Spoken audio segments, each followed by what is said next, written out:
अस्सलाम वालेकुम दोस्तों, आज मैं आपके लिए लेकर आई हूँ बेसन की खंडलियाँ बनाने की बहुत ही लाजवाब रेसिपी। यकीन माने आप भी अगर इस तरीके से बनाएंगे ना बेसन की खंडलियाँ तो मज़ा आ जाएगा आपको खाने का। तो चलिए हम रेसिपी देख लेते हैं। सिर्फ 1 कप बेसन के साथ आज हमने बनाई है ये बहुत ही वीआईपी रेसिपी। तो यहाँ पर देख सकते हैं आप, मैंने एक बाउल लिया, इसमें 1 कप बेसन शामिल कर दिया। यहाँ पर थोड़ी-सी बारीक चॉप की हुई प्याज़, हरा धनिये के पत्ते थोड़े से, इसके साथ मैंने 1 हरी मिर्च ली थी बारीक कटी हुई। तो ये तीनों चीज़ें इसमें शामिल कर देनी है। अब इसमें कुछ मसाले ऐड करने हैं। पहले मैं इसमें दही डालूँगी। दही डालने से बहुत ही ज़बरदस्त इसका ज़ायका आपको लगेगा खाने में। 2 चम्मच इसमें दही के शामिल कर दें। नमक हस्ब ज़रूरत ऐड करना है। और अब इसमें फ्लेवर बढ़ाने के लिए कसूरी मेथी डालनी है। तो यहाँ पर मैंने थोड़ी-सी कसूरी मेथी ली है, 1 चौथाई चम्मच के बराबर। इससे खुशबू बहुत ही अच्छी आएगी, इसमें ज़ायका इसका बढ़ जाएगा। इसके साथ ही अजवाइन इसमें थोड़ी-सी ऐड करनी है, 1 चौथाई चम्मच। अजवाइन वैसे भी डाइजेशन के लिए बहुत अच्छी होती है। दूसरा, इसका फ्लेवर बहुत अच्छा लगता है बेसन की हम जो भी चीज़ बनाते हैं उसमें। आधा चम्मच इसमें ज़ीरे का पाउडर शामिल किया है। इसके साथ ही आधा चम्मच कुटी हुई लाल मिर्चें। बस ये सारे मसाले हमने डाल दिए हैं। अब इसे अच्छी तरह से मिक्स करेंगे। इसमें पानी शामिल करना है। तो यहाँ पर पानी अपने अंदाज़े से ही इसमें ऐड करना है, क्योंकि बेसन की खंडलियाँ हम बना रहे हैं। अगर आपकी बेसन की खंडलियाँ टूट जाती हैं या पहली दफ़ा बना गए हैं ना, तो बस मैं आपको तरीका सही बताऊँगी कि किस तरह से ये आपने बेसन का घोल बना के तैयार करना है। इसे अच्छी तरह से मिक्स करेंगे। तो यहाँ पर इसकी कंसिस्टेंसी आपने देखनी है। ना तो ये बिल्कुल एकदम रनी फॉर्म में होना चाहिए, ना गाढ़ा होना चाहिए ये बैटर हमारा। तो यहाँ देखिए इस तरह से थोड़ा-सा पानी और इसमें डाल दिया। इसे अच्छी तरह से मिक्स कर लेंगे। तो ये देखिए ये बैटर हमारा बनके बिल्कुल तैयार हो चुका है। तो इसकी जो पहचान है ना वो ये है कि जब आप इसे चम्मच से इस तरीके से निकालेंगे ना, तो ये देखें पीछे देखिए एक लेयर इसकी बन गई है चम्मच पर। तो इस तरह का होना चाहिए ये बैटर। अगर आप जितना बेसन लेंगे ना, तो उससे आप 1 कप बेसन में 1.5 से 2 कप आप पानी के शामिल कर लें, वो भी बिल्कुल परफ़ेक्ट रहेंगे। अब यहाँ पर एक थाल ले लें जिसमें हम बेसन की खंडलियों को जमाएँगे। तो यहाँ पर इस पर पहले थोड़ा-सा ऑयल या घी लगा के इसे सेट करके रख दें। ये काम आपने पहले ही करना है। अब एक कढ़ाई लेंगे। तो यहाँ मैं नॉन स्टिक कढ़ाई में बना रही हूँ। इसमें ये है कि ये आसानी से बेसन जो है ना हमारा निकल आएगा। ये ज़्यादा चिपकेगा नहीं। अगर आप नॉर्मल बर्तन में बनाएँगे ना, तो ये फ़ौरन से चिपकने लग जाता है। गैस का फ्लेम मैंने हाई रखा है। तो यहाँ वीडियो को मैंने बिल्कुल भी स्किप नहीं किया, ताकि मैं सही से आपको प्रॉपर दिखा सकूँ। तो यहाँ पर देखिए इसे लगातार चम्मच चलाते हुए पकाएंगे। जैसे जैसे हीट लगती जाएगी बेसन को, तो ये गाढ़ा सा होना शुरू हो जाएगा। जब ये एकदम डो की शक्ल में आ जाएगा ना, बस इतना हमें पकाना होता है इसे। तो यहाँ इसे अच्छी तरह से इसी तरह से मिक्स करते हुए पकाते जाएंगे। तो देखिए यहाँ पर ये गाढ़ा होने लगा है हमारा जो बेसन का अमेज़ा है। तो इसी तरह से मैं इसे मज़ीद और पकाऊंगी अभी। अच्छी तरह से इसे पका लेंगे। तो यहाँ देखिए अभी इसमें काफ़ी गीलापन है, तो इसे अच्छी तरह से खुश्क कर लेना है। तो यहाँ देखिए लकड़ी का चम्मच मैंने ले लिया है, ताकि कढ़ाई में जो लग गया है ना थोड़ा बहुत बेसन, तो ये आसानी से निकल जाएगा। तो इसे आसानी से हम साफ़ कर लेंगे। ये देखें, तो ये डो की शक्ल में आ चुका है और बिल्कुल एकदम परफ़ेक्ट ये तैयार हो चुका है। तो चलिए यहाँ पर गैस का फ्लेम ऑफ़ करेंगे। तो अब हम इसे जमाएँगे। तो यहाँ पर देखिए इस तरह का ये होना चाहिए।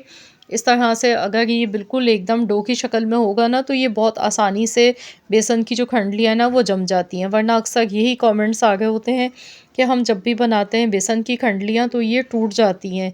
तो वो उसकी रीज़न यही होती है। इसे अच्छी तरह से जब आप पका के फिर आप इसे फ़ौरन से जमाएँगे, फ़ौरन से इसे सेट करना होता है। तो यहाँ पर देखिए मैंने इसे सेट कर लिया अच्छी तरह से। अब मैं इसे ठंडा होने के लिए रख दूँगी। आप चाहें तो फ्रिज में भी रख सकते हैं, लेकिन मैंने इसे फ्रिज में नहीं रखा। मैंने इसे 20 मिनट के लिए ऐसे ही किचन काउंटर पर रख दिया था। अब मैं इसकी कटिंग कर रही हूँ। तो यहाँ पर अपनी मर्ज़ी से छोटे या बड़े साइज़ के जैसे दिल चाहे आप इसके पीसेस बना सकते हैं। तो यहाँ इसकी कटिंग कर लेंगे। कटिंग करके फिर मैं आपको निकाल के भी दिखाऊँगी। तो देखिए माशाल्लाह अल्हम्दुलिल्लाह बहुत ज़्यादा एकदम जमी हुई परफ़ेक्ट हमारी खंडलियाँ ये बन के तैयार हुई हैं। तो यहाँ पर आप चाहें तो इन्हें बनाने के बाद आप इन्हें फ्राई भी कर सकते हैं। तो ये इतनी मज़े की बनी है ना, इसमें जो हमने मसाले डाले हैं आपका दिल चाहेगा कि बनाने के बाद आप इन्हें ऐसे ही खा लें। ये बहुत ही मज़ेदार लगती हैं। एकदम देखिए सॉफ्ट बनी है, बेहतरीन सी बन के तैयार हुई हैं, जमी हुई हैं, बिल्कुल एकदम परफ़ेक्ट। तो यहाँ पर इन्हें आप चाहें तो थोड़ा-सा फ्राई भी कर सकते हैं थोड़े से ऑयल के साथ में, या फिर ऐसे ही बनाएँ। मुझे ऐसे ही पसंद है, इसलिए मैं इन्हें फ्राई नहीं करूँगी, क्योंकि यहाँ बेसन तो हमारा अच्छी तरह से पक चुका है। तो यहाँ देखिए मैं आपको बिल्कुल क्लियर करके वीडियो दिखा गई हूँ, ये देखें। मैं आपको यहाँ सब निकाल कर दिखाऊँगी, ये देखें आसानी से ये निकल के आ गई हैं। बिल्कुल भी टूट नहीं गई हैं। तो बस इस तरीके से आप भी सेम रेसिपी को फ़ॉलो करें। इंशाअल्लाह ताला आपकी बेसन की खंडलियाँ भी बिल्कुल एकदम परफ़ेक्ट जमी हुई तैयार होंगी। तो चलिए अब हम इसका मसाला बना के रेडी कर लेते हैं। तो यहाँ देखिए मैंने आपको कंप्लीट वीडियो दिखाई है। वीडियो थोड़ी-सी लॉन्ग ज़रूर हो गई है, लेकिन मैंने कोशिश की कि डिटेल में आपको बिल्कुल सही से एक बार में बता सकूँ। तो यहाँ देखिए बिल्कुल बेहतरीन सी हमारी बेसन की ये खंडलियाँ जमी हुई बन के तैयार हुई हैं एकदम। तो चलिए अब हम इसके लिए इसकी ग्रेवी बना के तैयार कर लेते हैं। तो इसके लिए कढ़ाई में थोड़ा-सा कुकिंग ऑयल लेंगे हस्ब ज़रूरत। आप अपनी मर्ज़ी के मुताबिक कम या ज़्यादा ले सकते हैं कुकिंग ऑयल। अब मैं यहाँ इसमें डाल रही हूँ मेथी दाना 1/4 चम्मच, 1/4 चम्मच राई दाना, 1/4 चम्मच अजवाइन। तो ये 3 मसाले बेसिक से हमने इसमें डाल दिए, इससे खुशबू अच्छी आती है। एक मीडियम साइज़ की प्याज का मैंने थोड़े से पानी के साथ पेस्ट बना के इसमें शामिल कर दिया।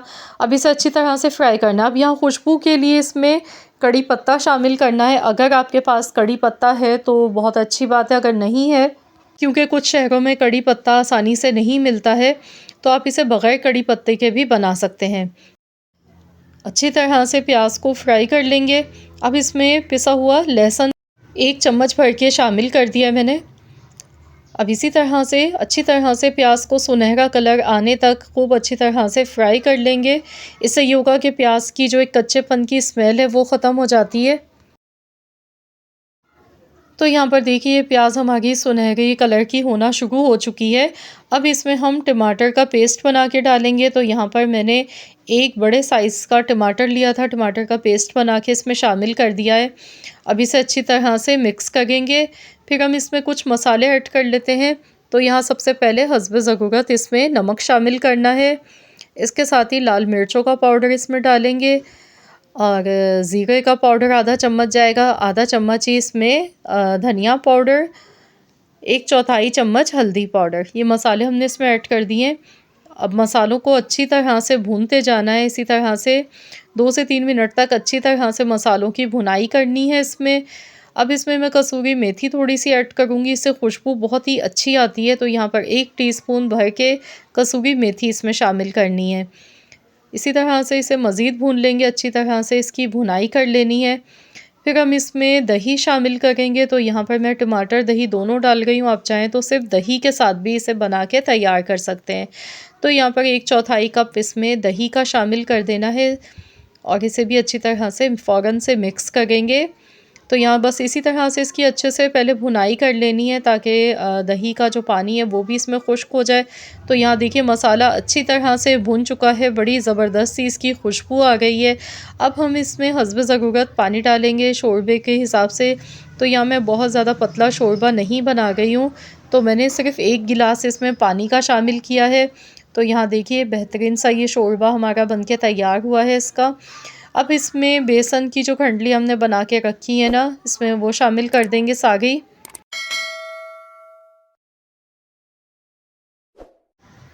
अब इसे ओवर कुक नहीं करना है, बहुत ज़्यादा देर तक नहीं पकाना है, सिर्फ़ इसे 3 से 4 मिनट के लिए ही पकाएंगे।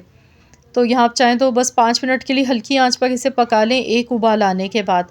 तो यहाँ मैं इसे पकाऊंगी टोटल 4 से 5 मिनट के लिए हल्की धीमी आंच पर। फिर हम इसमें बाकी चीज़ें कुछ ऐड करेंगे। तो इसे देखिए मैंने टोटल यहाँ पर 5 मिनट हो गए हैं।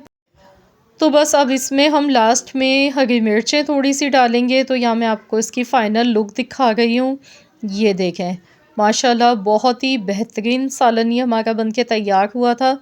अब इसमें हरी मिर्चें कटी हुई थोड़ी-सी ऊपर डालनी है, साथ में थोड़े से हरे धनिये के पत्ते गार्निश कर देंगे।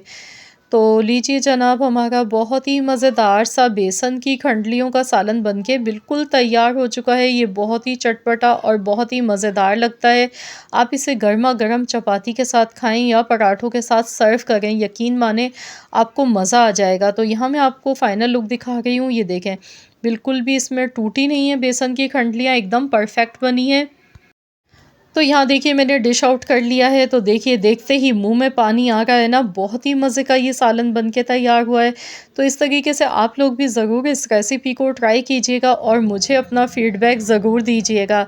अगर आज की ये वीडियो आपको पसंद आई है तो इस वीडियो को लाइक कर दें, शेयर कर दें, चैनल पर नए हैं तो सब्सक्राइब कर लें। मिलते हैं इंशाअल्लाह ताला एक और नई यूनिक रेसिपी के साथ, तो जब तक के लिए अल्लाह हाफ़िज़।